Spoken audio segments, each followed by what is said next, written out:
This podcast is brought to you by sarahraven.com, which is home to everything you need for a truly beautiful and productive garden. You'll also find great and essential gardening kit and stylish, lovely things to have in your house to bring the outside indoors, all inspired by the garden and the house being tied together. There's also plenty of garden inspiration, how-to videos and specialist growing guides. So head over to sarahraven.com today to discover even more.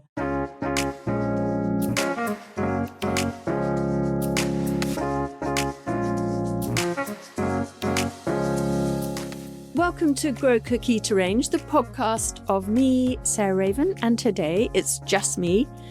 I thought I would do an episode on my own about scent in spring.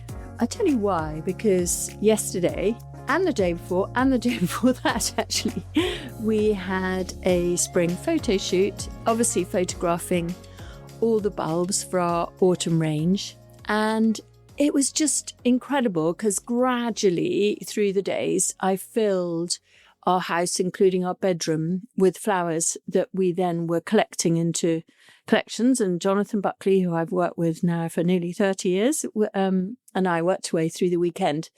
And then we were joined by both Jemima and Tom, who came and did some sort of putting together of things for their ranges. And it was exhausting, but we had a good time. But the thing that struck me as I fell asleep and as I woke up was the incredible scent and fragrance throughout the whole house. And I tend to talk about narcissus or daffodils in autumn, which is when you plant them, in a way more than in spring when they're flowering, and similarly with tulips. But I really wanted to do this separate special episode on scented things for spring, mainly bulbs, but not only. And I've actually been round the garden for half an hour this morning, just picking a few more things. And, I've had to leave out whole categories. Like I haven't picked any shrubs. I haven't picked a daphne or a viburnum, which of course are amazing scented things for this time of year. I haven't picked any clematis because I was ending up with 30 or 40 plants, which is too much to do in one episode. So I stuck to bulbs and just a few extras, including wallflowers and some wall climbers, because I think whatever size garden you have, whether you're in a town or a city or a village and you want privacy, is really nice to have some things that are screening to give you that sort of haven, that nook that you can hide in, that not just does the hiding and the screening, but also fills your neighbour and your garden with perfume. So that is what I decided that I would love to chat to you all about. So let's start with the first things that we've had here for perfume for some time, which are, of course, the hyacinths. And we actually tend to grow hyacinths in one of three ways, I suppose. The first way, which I really love, is having them forced. And we have those in the greenhouse in pots, which if you put them in the greenhouse in pots and you plant them in September, they're actually in flower from certainly the middle of January, but even earlier sometimes. And so they are really lovely at bringing spring closer. And that's a great thing for me because I struggle particularly in February before the growth curve really gets going. So now in spring, every day is full of kind of adventure, newness, lovely opportunities for life-sustaining things, force colour and flowers. Leaves of the hawthorn is suddenly screened. The car park here, which I don't like looking at in the winter, there's just life is on now. But anyway, in January, less so. And so for me, hyacinths in pots so that they're portable, I think that is really good. Because what I think of is I invite them in for the weekend. And so they come in as a table centre into the kitchen.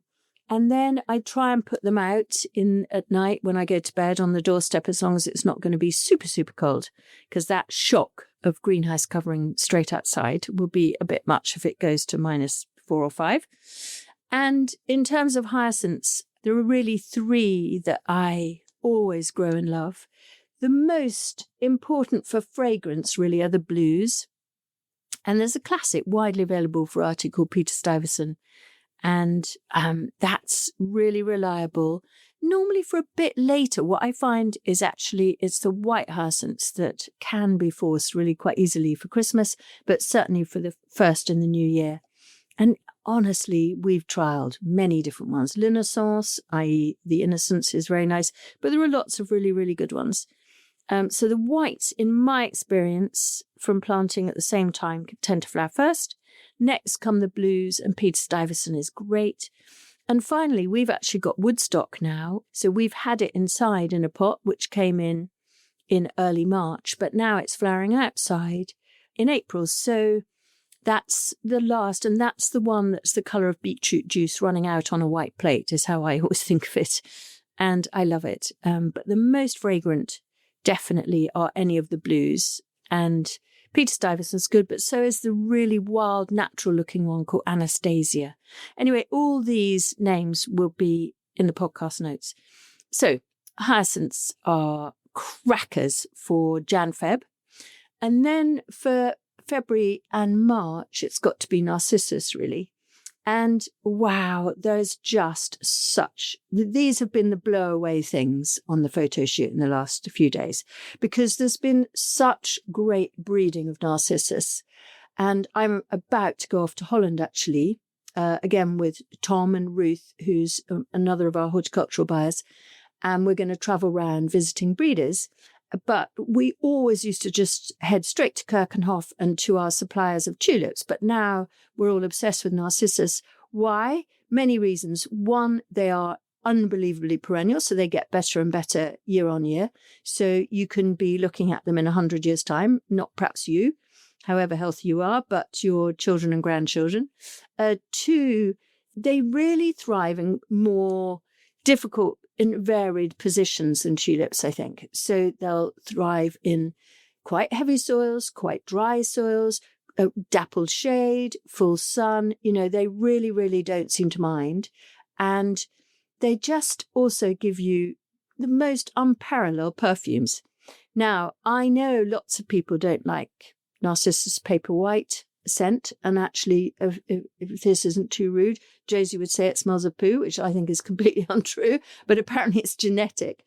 But the ones that I'm going to talk about now don't have that slightly sort of strange smell. And my number one new discovery from this season is a variety called Kedron. And it's quite a controversial colour because it's orange in its perianth, which is the little sort of facey trumpet in the middle. And it's orange, opening orange, but paler, a sort of tangerine-y colour, but paler than tangerine, actually. It's sort of more, a little bit gentler than that. And it gradually fades to a sort of gold colour. Anyway, the scent of that is, I've got it in front of me and I'm smelling it. It's really, really odd. I mean, it's just the most delicious scent. It definitely reminds me a little bit of orange peel. And you know that thing of marmalade sort of cooking on the stove, which is famously delicious. But I would say it was crossed with something quite exotic like Stephanotis or jasmine. And so that's been a really exciting new discovery for us. And I couldn't be keener on that, to be honest. And we ended up putting that in so many of the photographs that we were photographing, we were shooting. And then there are a few other new additions to the Narcissus clan, which are really, really worth just seeking out and taking seriously. I think Polar Hunter is just unbelievably wonderful. We grew it first time last year, and it was admittedly in a pot in a cold frame, so it was brought into flower a little early, and that was in flower from the middle of February. But it went on and on and on, and I actually ended up with a window box of this in my little London house, and I picked from it. I absolutely love the scent on a sort of sunny day when I had the window open and it washed into the room. Anyway, Polar Hunter, it opens, its flowers are a kind of, in bud, a sort of really unusual sort of eau de Nili green. I know that sounds bizarre, but I promise they are. And then they open to white. but still with a green eye in the middle. And wow, the scent of that is just incredible too. So there's so many interesting things happening with Narcissus. I mean, another one that you just have to seek out is called Starlight Sensation. And Starlight Sensation is just coming into flower now, so it's a little bit later, so kind of mid-April onwards, really, particularly if it's a cold spring, which it has been this year. Multi-headed, very long flowering, very perfumed. There's one called Starlight Sensation, which is white into ivory, and then there's Moonlight Sensation, which is a little bit more primrose into ivory. But those are just amazing, amazing perfume, as well as I'm sure the ones that lots of you know, like Actaea, which is the classic pheasant's eye narcissus, which, I mean, I planted 20 bulbs here, maybe 20 years ago now, and I would say it's more like 1,000 bulbs down the drive now. It's completely naturalized. So that's an absolute bargain for perfume for April. And just again, unparalleled beauty and scent. So Actaea is just a blow away one. And then there are the other sort of classics like Avalanche, which flowers here from certainly February, still flowering now in April, multi-headed. I find that a tiny bit camphory, a tiny bit mothbally in its perfume. So I personally, we have got lots of Avalanche here. And of course, it's so perennial that if you've planted it for 2 or 3 years running, you'll end up with hundreds of it because it just comes back better and better each year. But I've been blown away by Cragford this year. So Cragford, it's very, very similar to what used to be called, when I started flower arranging, called the florist narcissus, the florist daffodil, because it has a vase life of 7 to 10 days, which is called geranium. Now, geranium has got white petals, but an orange perianth. And I know lots of people are wary of orange, but that's a mistake, because orange, particularly in spring, with the goldy yellows, is just so lovely. Anyway, so geranium I love, but you know, I've certainly given my heart to its more delicate mini brother, which is called Cragford. And I'll tell you why. Partly its delicacy. It's got smaller flowers, again, multi-headed, massive perfume. But the reason that I just absolutely have lost my heart to it this year is when I got back after the Christmas break, and I was here in the first week of January, and I went to check on my hens, who someone else had kindly been looking after. I went into the hen run, and there was Narcissus Cragford flowering away in the first week of January. Now, why is it in the hen run in the first place? Well, they don't eat narcissus, and neither do deer in our experience here, because they are actually poisonous. And in fact, some of you will know that narcissus have a compound in them, in the leaves, which is in fact being used as one of the preventative and delaying drugs for Alzheimer's disease. So it's also mildly toxic to us, but can be used for its pharmacological properties. But also animals seem to know that it's poisonous to them too. So they leave Cragford in the hen run, the hens, even though they'll eat every blade of grass as it grows. But I'm not going on about hen runs, because not that many of you have those. What I'm going on about, what I'm sort of wanting us to note, is I picked some stems of that for the kitchen table on the first week of January, and I've just picked a really good bunch of it for this photo shoot, and we're now in April. So how incredible is that? It's flowered January, February, March into April, so 4 months. And what that says to me is that it's got Tazetta genes in it, in its genetics, in its mix, in its hybridization. And the Tazetta is the wild narcissus that I've seen in the mountains in Crete, for instance, that you see in the markets in Crete quite a lot in December and January. Flowers for ages and ages and ages. Flowers from December often until April, the same clump, just putting up the odd flower. Maybe it'll have 4 or 5 flowers in a clump, well, maybe more like 10 in a big old clump at any one time. They go over and then more come. And that seems to be what Cragford is doing. So that is probably my number 1 with Kedron, my number 2 Narcissus in this season in spring 25. So yeah, Kedron, wonderful. Cragford taking over in my special place from Geranium. Avalanche, really lovely, really long flowering.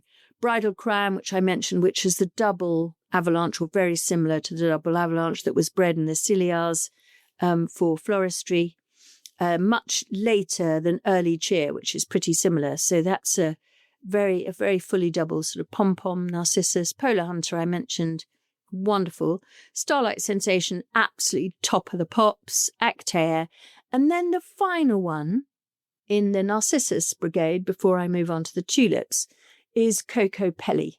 Now, Coco Pelli is a tiny, very delicate-headed yellow, really golden yellow. And the Narcissus we all fell in love with last year is a species variety called Cordobensis. And you can walk into Tom's garden, which is in Ely, where we do quite a lot of photography now.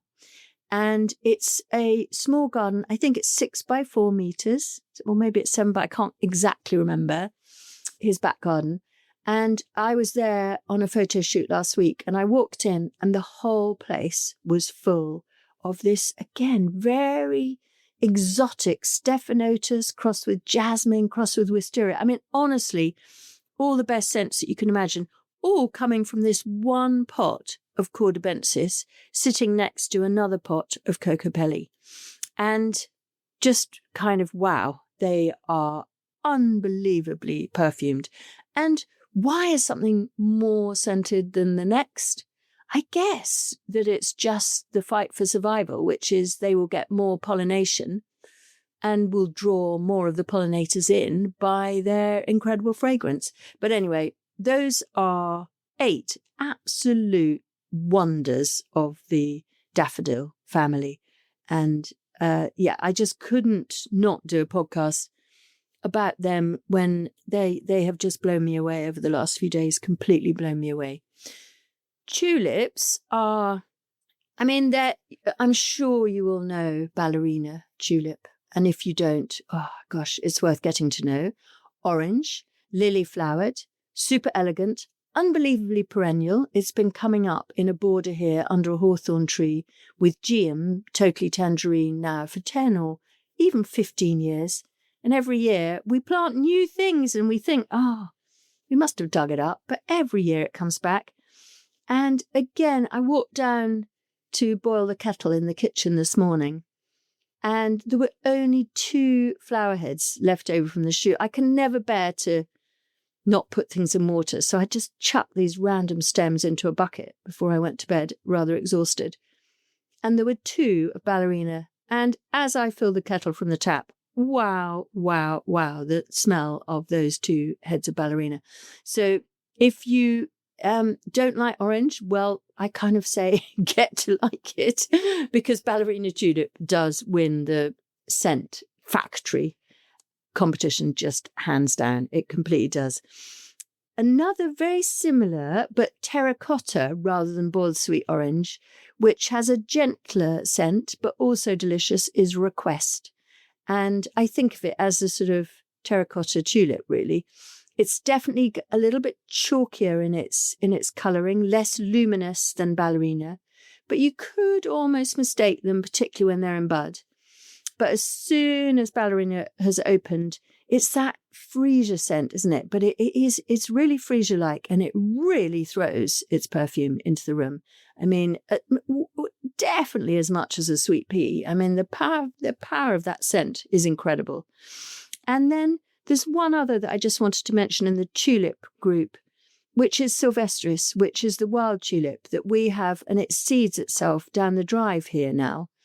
And it's yellow, and a lot of people don't like yellow. It's such a shame, because I rather love yellow in some combinations, particularly with crimsons and things, and particularly the Sylvestris is a real golden sort of Mechanopsis Welsh poppy yellow. You know, it's a proper saturated yellow.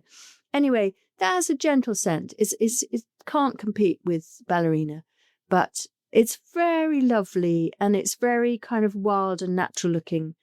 And Tom Stimpson, our head of horticulture, he always includes it in his planting schemes, and he's really sort of got me to take it seriously again. And in one of the collections that he put together, dedicated to scent, he put the Narcissus pipit, the Narcissus Trevithian. You see, I haven't even mentioned them because there are so many good ones. He put Tulip Ballerina and Tulipa Sylvestris. And he actually also put the new Narcissus Kedron in his too. Anyway, wow, yeah, you can't compete with Ballerina. So just 2 final smaller groups in terms of scent factories for spring. Of course, wallflowers. And I went into the garden because I thought it was really important for me actually to have these in front of me to smell, because it's such a strange, unusual fragrance, which I find unbelievably nostalgic. And it takes me back to my mid-20s, actually. So not my childhood, but I remember first walking into the cottage garden at Sissinghurst. And I don't know if that's a garden that lots of you know. If not, it's well worth visiting, particularly in the spring. I think it's lovely. And it's just next to the spring garden, so you can't miss it. It's on the south side of the South Cottage. And all the way along at the facade of the house often is planted, or are planted, a couple of different wallflowers, often the blood red one, which is a seed-grown variety, which is tall and so good for picking. And then another seed-grown variety called Fire King. So I've actually got, in the garden here at Perch, we've got lots of the deep crimson velvet blood red, in with the tulip that's named after me, Sarah Raven. Oh, and by the way, that rather excitingly has just won the AGM from the RHS because of its perenniality and reliability, even in wet springs, I think. So that's exciting. But we've got big pots of that in the garden here with blood red, and a couple of sort of slightly more clashy ones where we've got it with Slawa, which is that lovely dark crimson with the kind of apricot-y side edge to the petal. Anyway, blood red is a corker, and I'm smelling it because it is nostalgic. And is it only me that sort of thinks of almond essence when I smell a wallflower? There's something very almond essence-y. I mean, not macaroon, because I'm not overly keen on macaroons, but it definitely smells to me as if there's a bit of almond essence in there, and perhaps a bit of vanilla too. Anyway, I love that. It's very sugary, very sweet. I really love that perfume. And the other one that I've got in my hand is Winter Orchid, which is a tender perennial, which you tend to do from, not tender, it's a hardy perennial, but it's short-lived. And you tend to do that from cuttings rather than seed. And yeah, it's got these beautiful mix of purple flowers down the stem, and then kind of corally, sort of smoky pink at the top, almost some of them a bit orange. And what I love about wallflowers is the mix of colours that you get on one stem. As they open, when they open, they're one colour, but as they age, they turn to another colour. And that gives such a beautiful kind of 3D nature to wallflowers, the whole Erissimum family. And with their stem ends seared in boiling water, they make the most lovely bedside table flowers to have to wake up in that perfume cloud. So for me, wallflowers have got to be a really good accompaniment, both in the vase, but also in pots and in borders with all these highly scented spring flowering bulbs. And then to get away from bulbs altogether and to just wrap up with this scented spring session, there are a few other things that I went out and picked.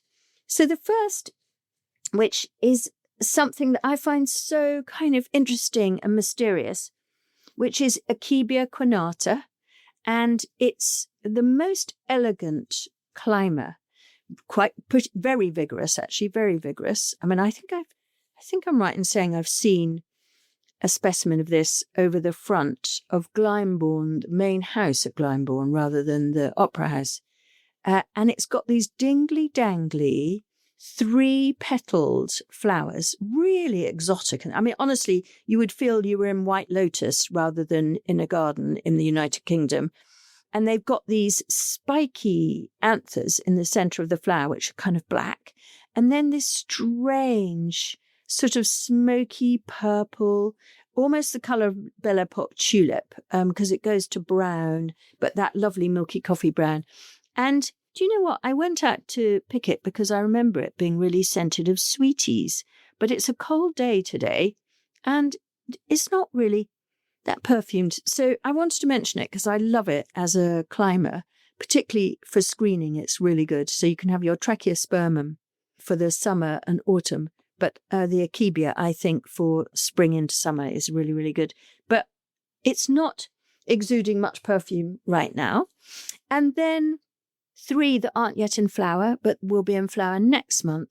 And I just can't do spring scent without mentioning them. Of course, wisteria. And that amazing, again, very exotic, very sort of, I always think it's quite a warm, if not even a hot smell. It's just like really such an intense, heady, very exotic scent. And then Banksia rose, of course, the yellow, which lots of you may know, Lutea is not scented, but the white has some perfume, not huge, but the great thing about it is it's a vigorous climber and it flowers in May. So it really, for early May, I mean, ours are already budding up now, still in April.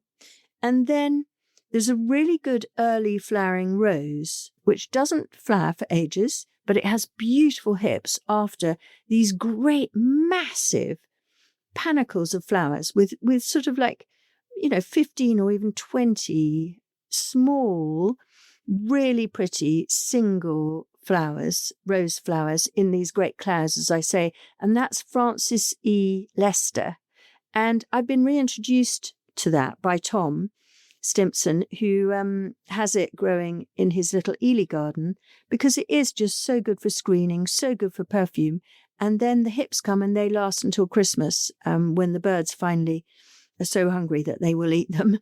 But you would think, oh my God, that's far too big for a small garden. But no, not at all. He has it trained all the way along one side of his fence and it looks wonderful. And again, it just fills his garden with perfume for the whole of May. So, really, really fabulous. And the final one, which I had in my garden in London and planted as soon as I got here, which is Clematis montana Elizabeth, which is the scented variety of Clematis montana. And that, again, they all have this slightly similar, well, not they all, but the wisteria and the Clematis, they all have this sort of heady, stephanotis-y, jasmine-y, really exotic scent. Very, very, it feels very sort of sweet pea and very unrose. Feels very more sophisticated somehow.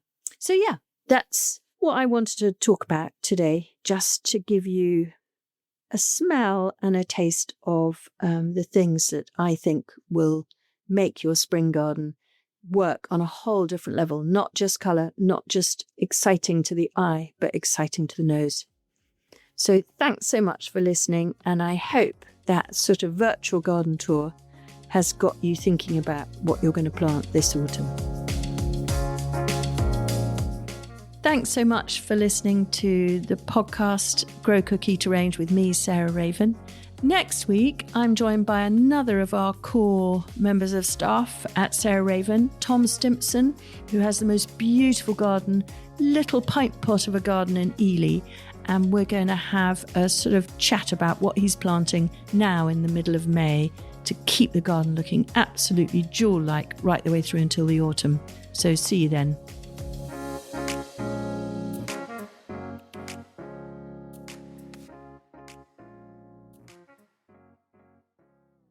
You can find more information, photos and advice sheets on all the plants and recipes we talk about on this podcast by heading to the show notes or at sarahraven.com/podcast.